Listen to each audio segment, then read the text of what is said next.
So, folks, as we move into the next segment of the show, I just want to say one thing. I'm not a big fan of Democrat bashing, and you don't hear me do it a lot here on the channel because I truly believe that we're at one of the most crucial moments in American history. And I want to encourage people to stay focused on the greater threat that we face, which is Donald Trump and this administration. No matter what I think of certain Democrats, I still feel that any of them are a better option than what we have now. I could sit here every day, folks. I could pick out quotes from someone like, say, a John Fetterman. And I could sit here and I could make so much of my content just about how much he pissed me off that day. But I've never seen that as being productive because I don't want to make that dude the face of the party. I don't want everyone's attention to always be focused there, because I want them to focus on the issues at hand, and I want us to be able to move forward and face down this threat that we're facing.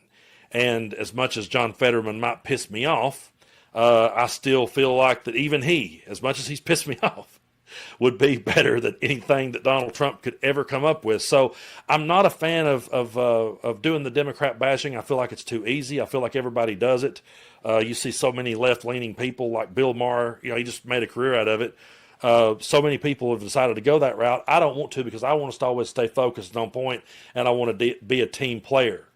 That being said, we do need to be aware of when our team isn't reading the room, and we need to call that out when they're not reading the room. When you see someone like Mamdani go out here and he builds up a following and he resonates with a group of people and everyone starts getting behind him, the last thing we need is for someone to come along and start trying to cool that down. We've seen that happen before. It's lost us elections before. And we're going to have to figure out a way to get around that and all of us work together. So Hakeen Jeffries is still not going to endorse, or not yet. Maybe before I get this video out to you, maybe he already has. But at the moment when I sit down to do it, he still hadn't endorsed Mamdani. And I'm going to play a couple of clips here of that.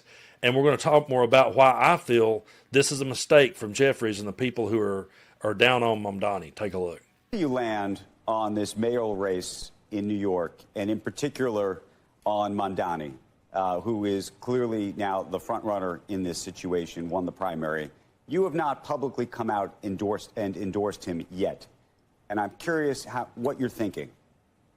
Well, he ran a strong race in the primary, obviously, relentlessly focused on affordability, which is a big problem, of course, here in New York City, along with every other part of the United States of America. And he outworked the opposition. He outmessaged the opposition and outorganized the opposition. But now during the general election, of course, he's going to have to demonstrate to a broader electorate, including in many of the neighborhoods that I represent in Brooklyn, that his ideas can actually be put into reality. Again, before I say what I'm going to say, I would take Hakeen Jeffries any day of the week over Donald Trump or anyone out there that they have. But if he has outworked, formed, and outmessaged and connected better than anybody else, then what is the hesitation? When you hesitate that way, you are not reading the room, and you're pushing away a whole gigantic chunk of people who he is resonating with. And I really don't think that we can get through and we can win if we continue to go down this path. But right here, when he's pressed on it as to why that he won't, he just continues to double down. And that sounds like you're not convinced then yet. No, well, we had one initial conversation. It was a constructive and candid conversation. It was centered around the community. And in that conversation, he indicated he'd like my help in putting together additional meetings with members of the congressional delegation, as well as leaders in many of the communities that I represent in neighborhoods like East New York and Brownsville, Canarsie, some of the more lower income working class neighborhoods that I may serve. I agreed to do that. That meeting is being put into motion right now. And that's not resonating with anybody. Everyone is sitting here that's watching that. They're saying if he's ahead, if he's a shoo-in, And if he's outperformed and outworked and outmessaged and outmaneuvered everybody, and if he's been talking about the issues that all the voters are concerned about, then what is the hesitation? The more you hesitate, the more you play right into the Steve Bannons of the world and their narrative. I'm going to talk more about that in just a minute. But shout out to the Bulwark. I love their work. He was on there. They tried to press him. Tim tries to press him, and it's more of the same. It's not really a close call, is it? I mean, you have a corrupt mayor that is doing deals with Donald Trump. You had a guy that had to resign in disgrace that already lost a Democratic primary. I don't like. It's not a close call, right? Why not just endorse him and then work with him? Well, I think what I can say is that he's the only one I'm scheduled to talk to. Okay. Why not let's just get it over with, though? Why you're prolonging the pain, leader? Why not just endorse Zohran? It's not that hard, right? Well, listen. I understand, but it's not like things aren't happening. I was just in Chicago. I was in Texas. I was in California. Right. We're in the middle of an unprecidented redistricting war. Literally. You're doing it. I know. I said just do it, get it out the way. I'm anti Zohran. I'm not even really, I don't even really like, we have a lot of disagreements, but I mean, come on. Anyway. All right. Well, that'd be my advice would just be to rip the Band-Aid off. Would have been nice to do it right here. Yeah, please rip that Band-Aid off and read your base. Read the room and understand what the people are saying. I don't understand how it's so hard. According to The Guardian, Mamdani is ahead 44% to Cuomo's 25%. So it's not close. And the longer you sit and hesitate and the longer you hold back, the longer you feed into the narrative that the Democrats are just establishment, people owned by the billionaires and they're going to bow and cave to that. It's really hard to then turn and say, oh no, we're the party of the work. See, that's the thing. We lost the working class. The Democratic Party lost the working class to a billionaire who never walked down a dirt road in his life. They lost it to one of the most spoiled, pampered dudes ever. Because they themselves was propped up by billionaires, and the hypocrisy was so glaring that people pointed it out. It's so frustrating to see someone come out and connect and just fill in, check all the boxes. But then it's like, that wasn't good enough. You have to wait for our approval. It comes off as pompous. It plays right into the hands of everything they say about Democrats. And Mamdani just brings the truth in this next clip.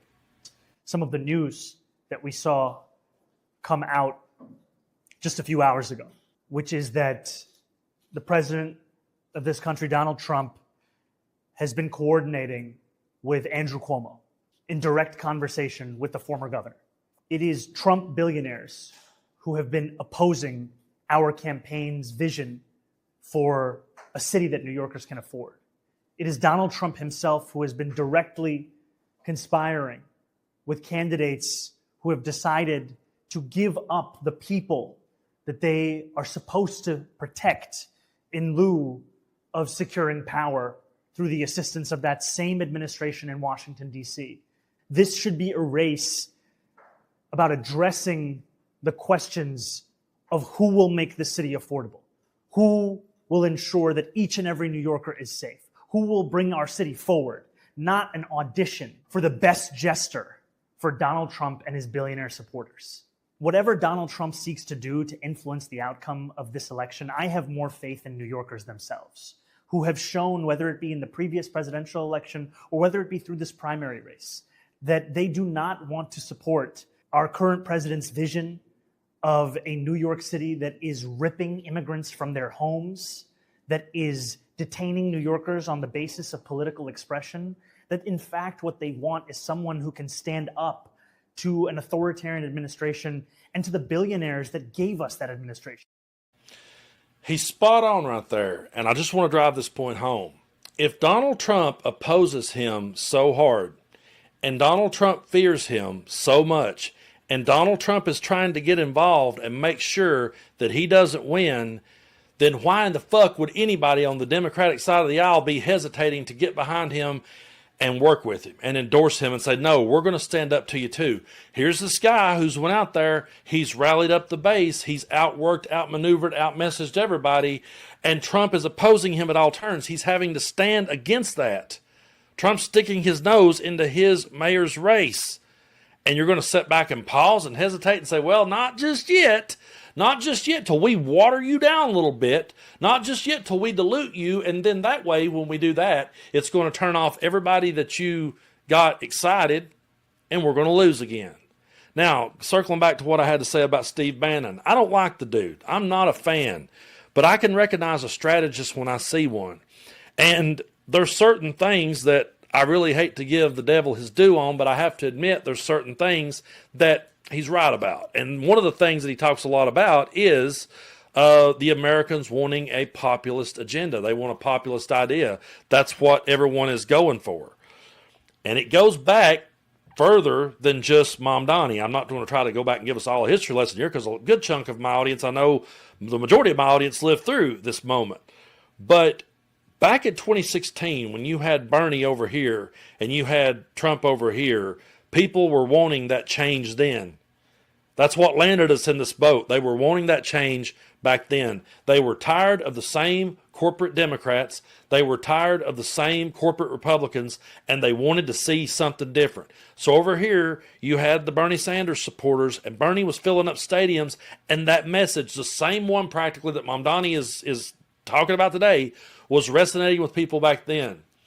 And the corporate Democrats stepped in and said, no, wait a minute, it's not your turn. There's someone else over here. It's their turn. Now, I recognize the severity of the situation, and this is circling back to what I said at the start of the show, that I don't like to bash the Democrats. I voted for Hillary Clinton. It was a no-brainer to me because I saw what was coming. I knew how bad Donald Trump would be, but I also knew that he would have the opportunity to appoint Supreme Court justices. We wouldn't have this lopsided Supreme Court today if that moment if Hillary had been elected. We wouldn't be in that boat with the Supreme Court where it is today. That's what landed us here. So I got to be honest with you. I've been on both sides of this argument. I want to make that clear. Back then, I was a person who was supporting Bernie Sanders. When it came time, okay, they've screwed him. Yes, they did. They 100% screwed him. But now I've got to get behind Hillary because we can't let it be Trump. And I got pissed at a lot of the Bernie bros, and still am if I'm being brutally honest, who lost that one for us, who just dug in their heels and said no. Democrats have been able since then to move forward without those people, but we're at a place in history now where, remember back on the campaign trail when I said Trump needs the independents? Now we do. And now we need the moderates, and now we need the people who wants to see a populist idea. That's who we need. And if we push those people away again, we cannot get over the hump without them. Again, I'm a person who's been on both sides. Really, I don't know if both sides is the right analogy here. I'm just a person who's always tried to see the bigger picture. I've always wanted that populist idea. I've always wanted what Bernie was talking about. I want what Mamdani is talking about. That's always been me. I've held my nose and voted for corporate Democrats when I realized what we were up against, and I still would. That's the kicker, and that's what's so hard for us to get around. Call me crazy after everything I've just said, but if Hakeen Jeffries was the nominee for the Democratic Party, I would still vote for him, but we would lose because people don't want to see that. Everybody I talk to when I'm out there traveling, I don't run into anyone who is saying what Jeffries is saying. It's always the opposite. It's always the why won't the Democrats get behind this? And I go back to Trump.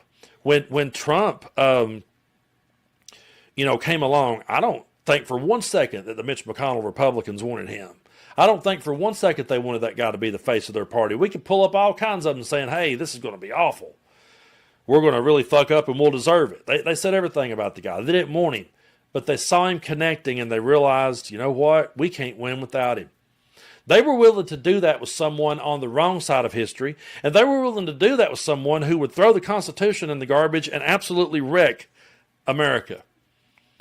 Meanwhile, you've got someone like Mamdani who is growing, building a following, getting resonating with people, talking about the issues that we're all struggling with and facing. And if you're going to have the Democratic establishment over here going, well, now hold on, just wait a minute. Not yet, nope. The rest of us is over here going, dude, like Trump opposes this guy. Trump's coming down on this dude. We have to stand up to Trump. We have to stand up with the people who are willing to lead the fight and lead the charge. We're not where we once were. I say that all the time. You have to say, hey, now we're over here in this boat. We're not there anymore. Okay? There was a time when I've been through every side of this. So I've seen it from all sides. To anyone arguing with me about this one, hey, I have been on all sides of this argument because I have been the person that said, yes, please give us Bernie Sanders. Just give us Bernie. I want that populist. Then it was like, well, I didn't get my way, and it really pisses me off. And I'm mad at the establishment, but I sure as hell don't want Trump to stack that Supreme Court. So I'm going to vote for Hillary Clinton. And it's been that way. Now here we are again. When it comes this next go around, I'm going to go ahead and warn y'all ahead of time. I'm going to encourage more Democrats to get behind that populist message and resonate with the base. If we end up stuck with some corporate dude, I'm not going to vote for Trump and MAGA. I'm just not. I'm not going to vote for J.D. Vance. So that's the struggle that I see within our side. And while I don't like to do a bunch of Democrat bashing, I do think we need to reflect and we need to look at what we've done and look at where we've came from and look at where we are and realize we're not there anymore. We're in a different era. We're up against one of the most dangerous administration we've ever been up against. That's what we're up against. We're up against someone who's going out of his way to shred the Constitution. So many of us are sitting here saying we don't even know if there'll be an election in 2028. Will he just stick around? Will he just become the dictator? If he can rig these midterms, will that be the end of American democracy forever? So when we see someone resonating now with the people and connecting, we're going to get behind it. And who's the one person that Steve Bannon said he feared the most? Was people like Mamdani, people like Andy Bashir, people who are bringing that message and connecting with the people. Those are the people they dread. If Steve Bannon and MAGA is sitting back cheering someone on to be against, that's something I would pause on. But if they're sitting over there going, wait a minute, hold on. See, they love the idea of Newsom when he was having him on their podcast. They're not really liking the idea of him just right at this particular moment. So as we go forward, we got to ask ourselves, where have we been? Where are we going? And we're going straight up against the most authoritarian regime in American history. If someone's out there getting the base riled up, you better read the room and you better play to that base, or we're going to continue to lose. And we can't afford to do that because the stakes are too high this time.